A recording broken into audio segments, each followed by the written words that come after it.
Comparing the vintage Balenciaga City versus the new Le City 2024. I'm gonna do pros and cons for each bag. So I personally have the new Le City 2024. Pros would be that it's lighter than the vintage Balenciaga City, and that is a huge plus because I hate heavy bags and I have to put my laptop in there, so it does get pretty heavy. And since they're newer, they definitely have more options to choose from and also more trendy ones. Like I saw recently they came up with a suede version as well as denim. And lastly, I just personally recommend getting a brand new bag if you're planning to use it for a long time, because if you're getting a secondhand bag, then naturally they're a bit worn, so I would prefer a newer bag if it was for an investment. So for me, the only downside of this bag is that it looks less cool. It doesn't have that original city bag look.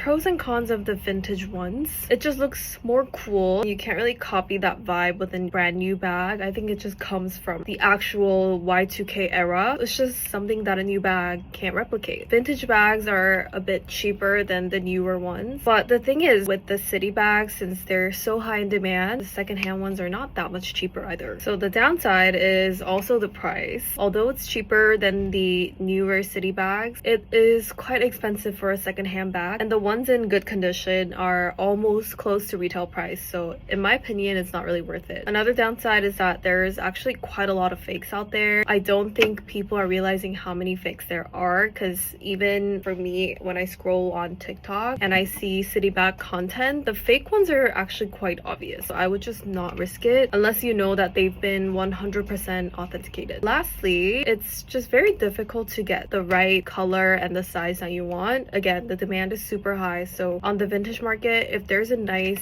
bag at a good condition, it gets taken immediately. It's super competitive, so my overall recommendation would be to get a new Le City bag if you don't want to spend so much time searching for it in the secondhand market and you're planning to use it for a long time. Otherwise, vintage ones are just as great. Like, I would have totally loved another vintage one. I just like saved the hassle and got a new one.